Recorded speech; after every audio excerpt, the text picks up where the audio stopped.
Hello po. Sir, update lang po sa Nanggapagod si Kamatayan. Tuloy po ba yung movie nun? Hindi ko alam. Wala akong balita. Watch the cinema after the breakup. After the breakup po. After the breakup, bigla. Sa tingin niyo po sir, naka-apekto po ba yun? Kaya na-adjust yung schedule? Naka-apekto po yung breakup ng Katniel sa Yeah, schedule. I think pinalay. Honestly, feeling ko So, we will update na lang po no, soon. feeling ko lang, pero wala akong alam ha. Okay. Wala akong contact sa kanila, I haven't heard. But I feel na after the breakup, parang naglaylo yung pagkula. Naglalo yung production.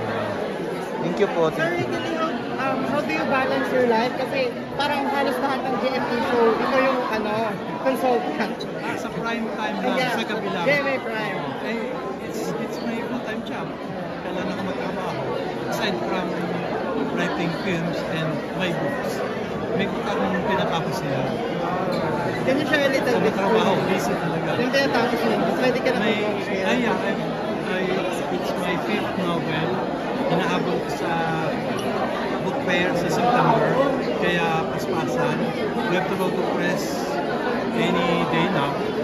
Okay naman siya. So at least matapos ako ng libro. And may reaction naman po na you're one of the consultant nga po sa palabas sa GMA Prime, yung kinakabangan Pulang Araw and also the Widow's War, lahat mga trending araw-araw at maraming nanonood. Ano yung reaction about it? Siyempre part ka po. Yes. Isa pakiramdam na part ka ng shows na maganda. Modest aside, maganda. Widow's War, Pulang Araw. Pinagpaguran talaga, lalo na yung Pulang Araw. You can see all the hard work. Every single detail, andun, binusisi. So, masarap sa pakiramdam. Also, masarap sa pakiramdam na ang dami nag-feedback. Kasi, di ba sumabog na ang TV, ang dami ng platforms eh. Nanonood na sa gadget, sa cellphone, sa cellphone. Pero, parang makakawa ka ng magandang feedback na pinanonood nila. Siyempre, masarap. So, you work many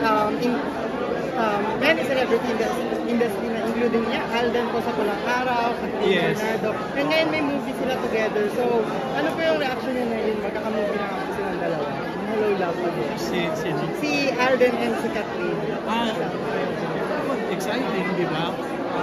Exciting na wala na yung dating mga harang na pang-ABS lang siya, pang-Star Cinema lang, pang-GMA lang.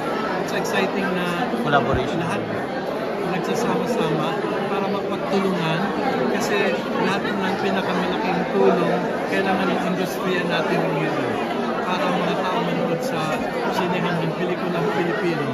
Kaya gaya nitong Cinemalaya, malaking bagay din ito.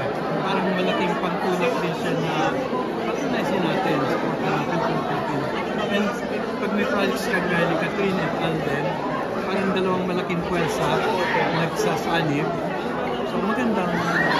Are you part of Dialogue Love again po ba? Production nila or... Hindi, ang part ako dun sa GMA, yung Green Bones, at saka yung Himanap sa musical. Abangan sa MMFR.